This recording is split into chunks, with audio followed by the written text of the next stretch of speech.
Here we are. The biggest, most exciting video I think I've ever done. I mean, more exciting than the 131, more exciting than any Sturgis content, more exciting than anything we've done on this channel since it was born 2 years ago or whatever. I am standing and looking at our very first vintage motorcycle that we bought as a part of the Advan Black Vintage Series. So, let's kick this off.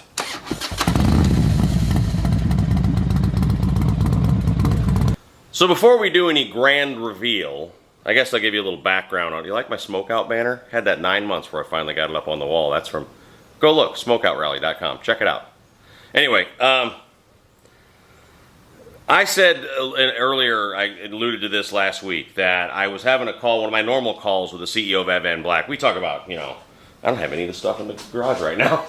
Oh, you can't see it. Anyway, we were talking about what I would love to do with the channel and what kind of parts he's making and what I think he should make and how it should be made and change it. Just our normal sort of check-in BS chats that we have, always late at night over beers somehow. But anyway, and he says, so what would you like to do next if you could do anything? And I'm like, I would love to buy older bikes and experience them and ride them and take them on journeys and trips and maybe go on a freaking camping adventure by myself like I used to 20-something years ago. Like, just live with an old bike and just reconnect with that kind of feeling like I did when I first started. My first bike was a 74 Honda.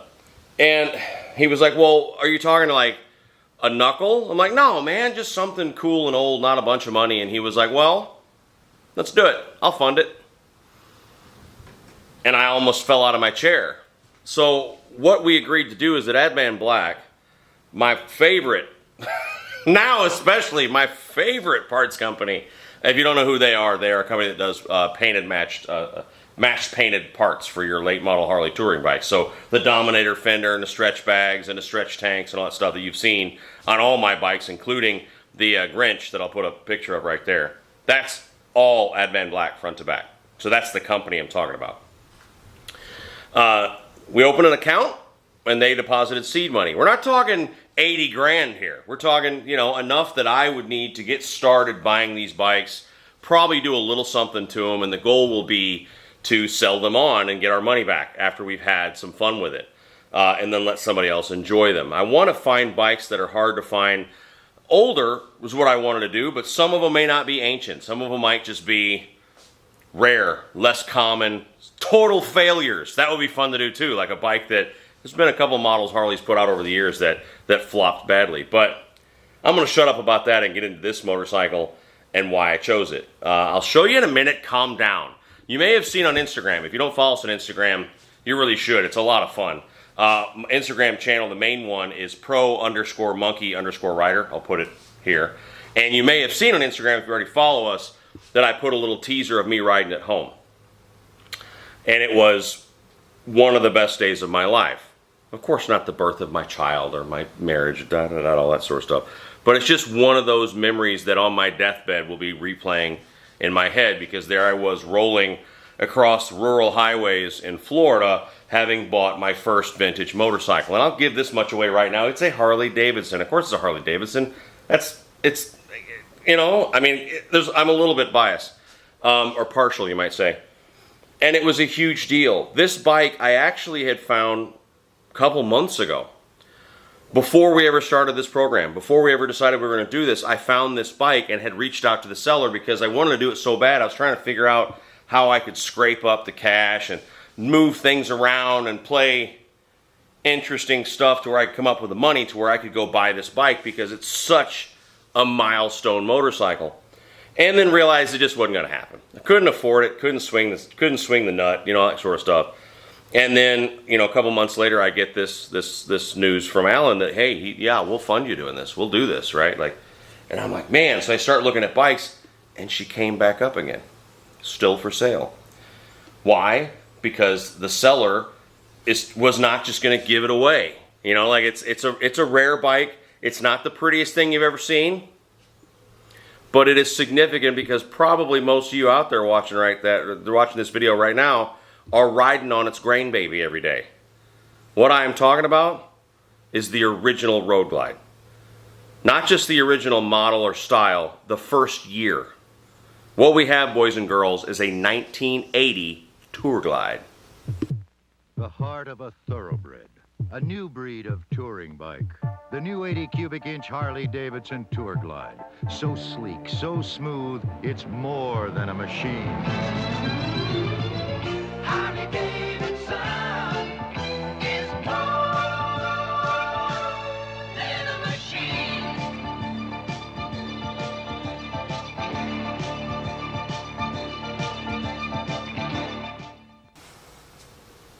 Right? That was some 1980 marketing, right? So we'll do a video on the history and all that stuff in the future before we get into ours, but the Tour Glide debuted in 1979, but it was a 1980 model year. So any of you out there yelling at the video right now, Tour Glide came out in 79. It was debuted in 79, but all first year Tour Glides, even if built in 79, are titled as 1980s. This one I'm sure was built in 1980, but let's look at it and you'll see right away something about it. It's gold! I love gold.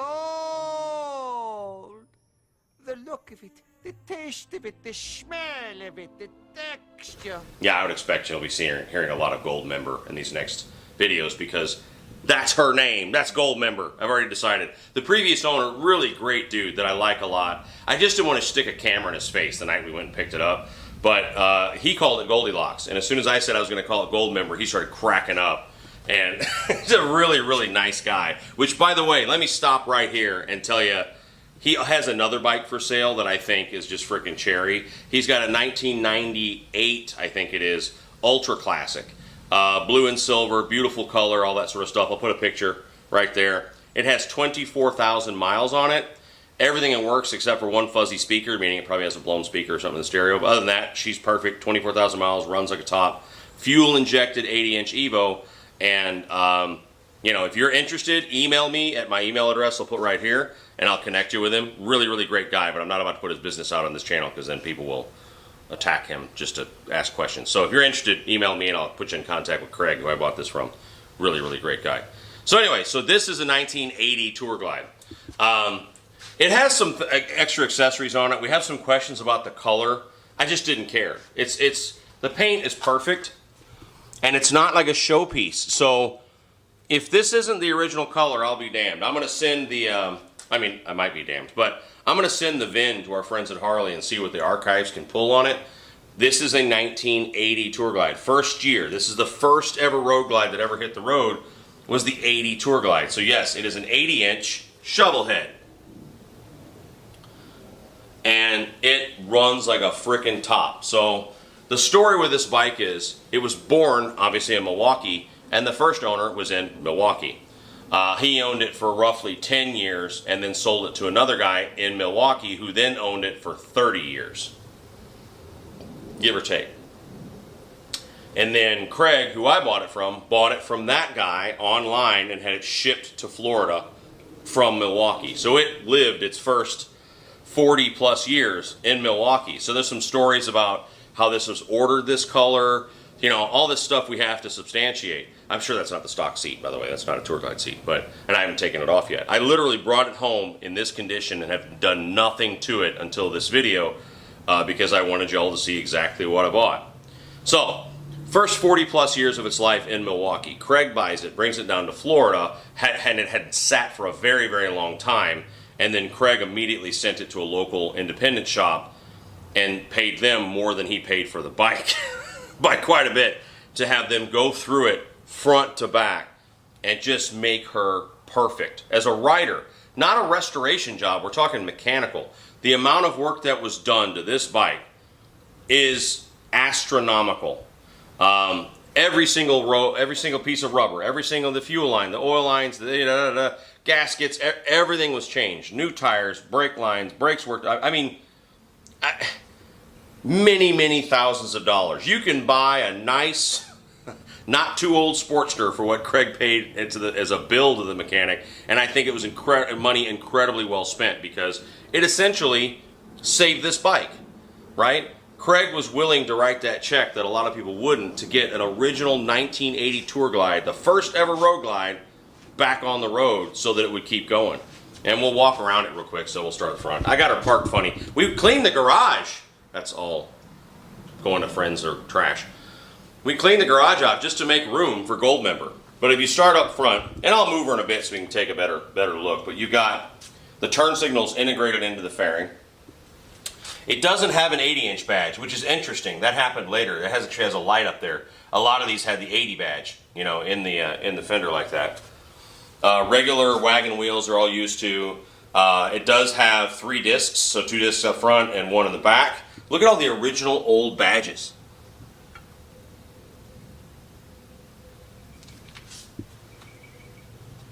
That timer cover is worth a fortune because it's original. See? It's all faded. Everything's been worked through. Everything's been done. In 1980, the turn signals were part of these saddlebags. You can see this is not modified. This is all, you know, original stuff. So I mean, there'll be a couple little things. Like I don't know if the tour pack had that medallion on it, but it is an original 1980 Harley King tour pack. I'm not sure if it would have come with it or not, because if you check online, Harley has a channel or a series called Off the Shelf, and one of the bikes they pulled was the first ever Tour Glide. It has 2 miles on it and it's black. It also has the tour pack on it. So again, I'm not sure if, you know, this was added, the rack, I mean, on the tour pack. I'm not sure if this bike came without it. I'm not sure if that was a factory accessory. You know what I'm saying? I'm just not positive of that. But I don't know that Craig put the fishtails on it. It may have been on it when he got it, but they are muffled. They're like wide under the bags. So it's not incredibly loud. It sounds really good. It's got a really, really nice Shovelhead rumble to it, but it's not, you know, crack loud and all that stuff. So the things I know that are different, that are not stock, and I'm not positive, the brown seat is not original. I've never seen that seat on the bike, you know, from the factory. So I'm sure that's a Mustang or something, because Mustang made seats back then for this bike. I don't believe the crash bars around the bags came on the bike. That was probably added. Obviously, Craig put a modern air horn on it. The old one was broken, so that's a good idea. It's got a good, nice, loud horn, because I think anyone needs that anymore. Custom Dynamics makes one called the Pro Beast. That's a good choice, but I'm not sure where that one came from. We might switch it, but it's got an air horn. And then, what else did he do? So it's got fishtails. Oh, obviously. What about a big one I completely forgot? It's got an S&S carb in it, which is something that was done a lot. We'll do future videos about like tech stuff on this bike and history of it and all that sort of stuff, but this has an S&S carb on it that was put on it when Craig did all that work to it. So that's freaking nice right there. It's gonna run. It runs so nice. That's the choke that I just pulled up on the S&S carb. It's like that. If it would have been on the factory, it would have been, I think, facing upward right there. I don't think it was on the other side, but just the little details like this badge that's looking at you going down the highway that says King of the Highway. I love that. So when I went and saw it, and immediately was like, well, I'm taking it home. That's it. You know, I'm in love. That's it. Runs good. I'll take it. And I paid Craig. It was awesome because it was 160 miles home. It was 130 miles to a gas station in Belle Glade that I stopped at and then filled up. And I guess it's 35 miles from Belle Glade. So it was 165 miles, 164 miles or something like that from Craig's house home. And it was just freaking fabulous. I can tell you right now, it wasn't what I expected. I expected a bike that was going to be, even though this one's been gone through and so much work has been done to it, I expected a bike that was going to have an attitude problem, that was going to ride bad and maybe rough and vibrate a lot and everything else. No, man, this bike runs good and rides nice. I mean, it's 43 years old. I jumped on it and I rode it 160 miles home and I enjoyed every mile. There wasn't a single foot of that ride that I was like, oh, I want off this thing. I freaking loved it. I loved every second of it. So that's pretty awesome. Let's get into, I guess, if there's anything we're going to do to the bike. First off, I want to address questions that I'm sure some purists out there already have in looking at this. I don't want you to worry. No, I'm not going to be doing anything to this bike. I know a lot when I ask what I should buy, a whole lot of people, one of the choices was an FLH shovel. One of the choices was an Evo Springer, and one of the choices was something that'll kill you. Only 4% said you should buy something that'll end your life. So that's nice. I mean, I guess my stock is going up out there. But it was by about 6 or 7% people said an FLH shovel. So this is not an FLH, right? This is an FLT, but it's still same generation as the Shovelhead. We'll do future videos again about the differences, but this bike was advanced for Harley Davidson in 1980. But I want to go ahead and get out in front of this issue with the purists. No, I won't be chopping this bike up. I won't be doing anything stupid to it. The only thing that I'm going to do to this motorcycle are things that are either going to make it more stock or change things that are already not stock to things that are, I think, a little better for my choices. So a few things that I would like to change and that you'll see pretty soon here, like I might do some of it today when I turn the camera off. I don't like that seat. Not that I don't like the seat and that it's uncomfortable, it's not. It's actually really comfortable. It rode really nice on the way home, but it's brown. It shouldn't have a brown seat. This bike came with a black seat, you know, from the factory. I'll put a link to the off-the-shelf video from Harley, but you can see an original preserved off-the-line FLT that's black, and you'll see the seat that was on it. It was sort of a ribbed, you know, style, tucked, you know, seat from the factory. So it should not be brown. I don't like that. I'm going to change that. I'm pretty sure if I take this off and it's Harley Davidson on the bottom of it, I'll leave it alone and I'll buy a seat. If it's not, I'm pretty sure I'm going to find that it's a Drag Specialties or a Mustang or something like that. Then I might recover this one. I might buy another one. It'll just depend, because Jeffrey Phipps is only about 15 minutes from my house. He did the chopper seat, and he is a god. So to have him do something really awesome and just recover this and this might be really cool. Again, if it's not stock stuff. If it's aftermarket, then I have no problem modifying it. The other thing that I do not like, and I will be changing immediately, is those lowers. Those are not Harley Davidson. I can't find a logo on them yet, but I haven't gotten that close into them. But those back then would have been called leg warmers. Let's go to the other side of the bike. They were not called lowers back then. They were called leg warmers. So these are not stock. This bike did not come with that. You could see it if you ever go check out the off-the-shelf video from Harley. Those are called leg warmers. They're made of fiberglass, which is why they're so, you know, uneven and stuff when you look at the backside of them. They were painted nice to match the bike, though.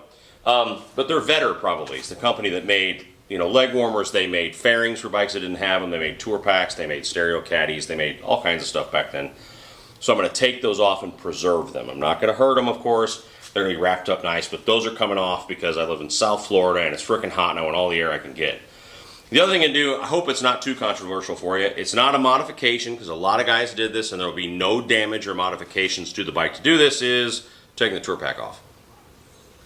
A lot of these FLTs you see rolling around, people have removed the tour pack. I'm not going to throw it away.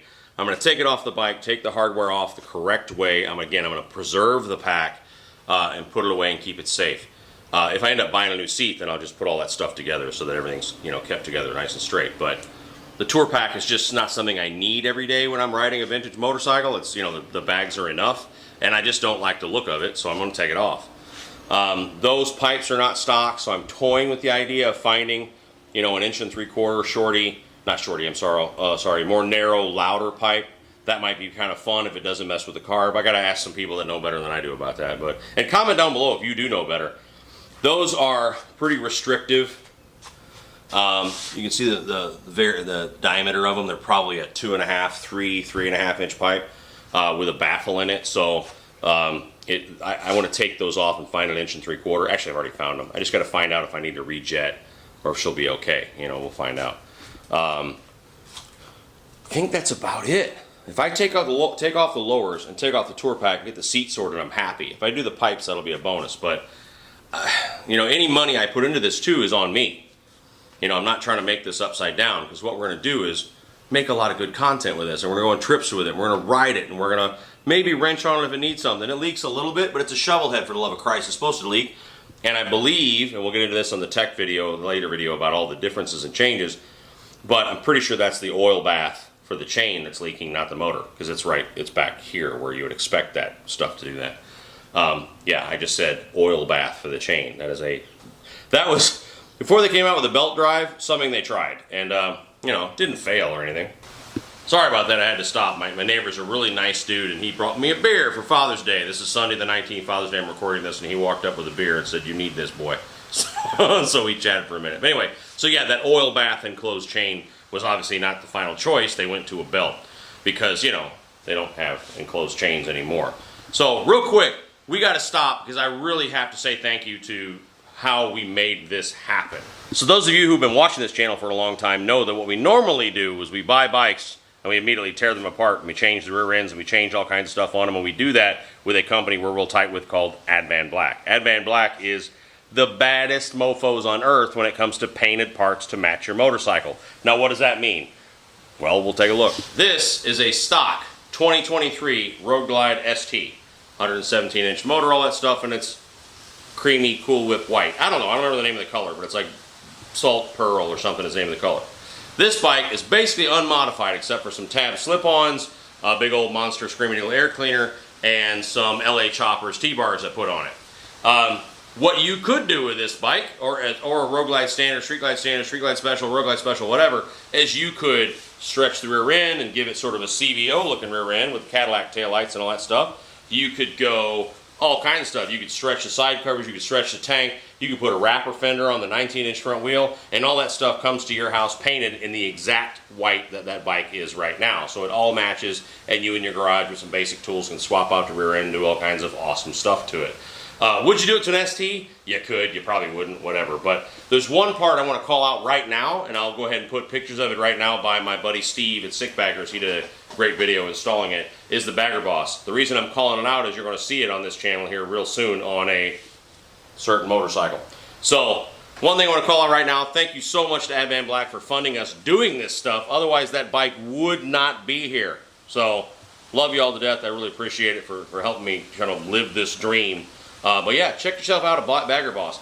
They are no longer a $15,000 investment that takes 9 months because a local shop has to paint it and cut the fiberglass and all that sort of stuff. It comes to your house in a box, painted to match, ready to bolt on if you want to do the custom bike super stretch thing. So thanks again to Advan Black, and we'll get back to Gold Member. My plans are rapidly coming apart. I'd wanted to do a ride video with this thing and get out next. Maybe that's a whole other video. We'll do that, but Florida is not cooperating. That, and I am a dad and it's Father's Day, so you know what that means. Father's Day is the one day a year that a father cannot do what he wants. Anyway, it's fine. So I'm going to grill in a bit for the family and all that stuff and have a good time, but let's back this up so at least you can see the less desirable features of this motorcycle. Yep. A face that only a mother could love. Not the fender, of course, because that's the same thing that was on the FLH and the bike today. I mean, no, not on the ST or the CVO or nothing that's in the garage right now, but that's the same, you know, fender you basically get on an Ultra Limited today, but damn. He ain't going to be picking anybody up at the bar anytime soon, is he? I mean, I like the chrome surround, and yes, that's what it looks like when you jump on a bike in the evening and ride 160 miles through sugar fields in South Florida to get the girl home. I don't know if it's a girl or a boy. Comment down below, what do you think? But, yeah, it was a buggy ride home. I got to clean that up before it starts eating into the clear coat. But, I mean, something about that face I like. I like the integrated turn signals. That's kind of fun, and I like that it says Tour Glide and very 70s, 80s, cursive right there. But, yeah, that's what the first Road Glide looked like. Yeah, just drink that in for a minute. So yeah, I'm not going to cut it off here because I can't not start it, right? You got to hear how she's not real loud, but you can hear the sound of a Shovelhead. Troublehead, that's what they also call them. So let me get this fired up. I'll be back in a second. All right, so turn on the gas. You got a petcock. If you don't know what that is, kind of old school shit. There's a switch down there. It's not that old school. They were around in the 90s, but flip that down to gas on. On the S&S, you come over here and you lift up the choke all the way. Give her a little go-go juice. These are the old school switches. That is original. These are not aftermarket. So what you got is you got turn signal, start, kill switch, up is on, down is off. On the left side you got high beam, low beam is down, turn left, and horn. And because, just a quick fun thing I like, because it's 1980, you have to turn the headlights on. This bike will start and run without its headlights on. All right, so big start button. Oh, put it on. Turn the kill switch on first. That was cold. I should have showed me putting my hand on the pipe, but you gotta believe me, she was so cold.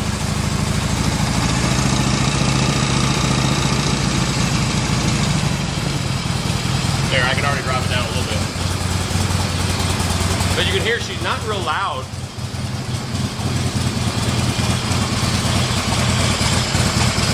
Coming down now.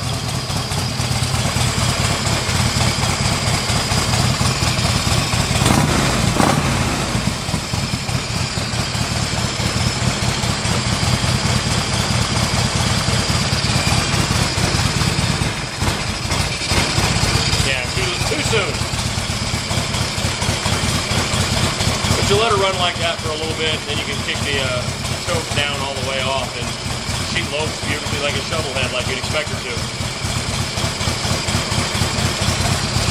So there she be, runs like a top, rides fantastically, brakes are great, handles nice. It's just a great motorcycle all around. We might have to do a live stream to get through all the questions, but comment down below. I can tell you right now, one of the questions I'm going to get is, will we see Gold Member at Sturgis? And the answer is no. I just don't have room. What I wouldn't give to be able to take this bike and run the Black Hills with it. Oh man, the rides that I rode with my dad when I was a little kid on a motorcycle of that generation, like it would just, it'd be pretty awesome to be able to ride, you know, Needles Highway on this guy. But I just don't have room in my rig. I have to take the green bike that's already in there. I have to take the Mrs. bike after we completely rebuild it in the next 2-3 weeks. And I have to take the chopper. And I can't fit more than that in there. I think it's pretty amazing I can fit those 3. But no, you will not see Gold Member in Sturgis as much as I would love to. Will you see Gold Member at Daytona? Probably. Depends on how long we hold on to it. Again, this bike is going to be for sale. So whenever that is, whether it be a couple months or whatever, if you want to email me now saying, when it's for sale, I want it. My email address I'll put right here, demonk@professional-monkey.com. It's not going to be soon because I want to enjoy it also. And I want to line some things out like the seat and stuff like that. And I might, there will be no permanent modifications, but those speaker pods are not original. It might be cool to clean those up and put like a Bluetooth amp in the fairing so you can have some tunes going down the road. Again, nothing screwed into anything. We're talking, you know, to a Velcro or something that'll hold it inside. Those things aren't very big. So to put a Bluetooth amp and some speakers in it might be fun. But if you're already looking at this going, I want to buy Gold Member, email me now and say I'm interested. I don't know what the number will be, but it will be not a ton of money, but you're probably, you know, the price of a couple-year-old Sportster. Right, well actually that price has gone up. Anyway, email me if you're interested, and we can talk about what I think it's probably going to cost to buy it when I sell it. We won't be making money on it, it'll just be what I have all in it. But yeah, so tell me if you're interested now. But from there, I also want comments to know, did you ever have one of these? Did you ever ride one of these? Have you ever worked on one of these? Any bits of feedback I need to have and know in advance, issues that you think I might have. Let me know a bike that you think I should buy next, because again, we'll have this for a while, but I need to start planning already to say what are we going to buy next. Let me know if there's anything you saw on the bike that you thought was interesting, like that #1 timer cover is vintage and original and all that stuff. Let me know anything you saw in the video. Maybe we should do a live stream and just talk about this bike in the next, you know, sometime next week or maybe next Friday night or something. I don't know. Just let me know all that stuff. But from there, I'm so freaking excited, and I'm excited to share this all with you. Thanks for the billionth time to Ed Van Black for helping me do this, and I love you all to death. Take care of each other out there. We'll talk real soon. Bye.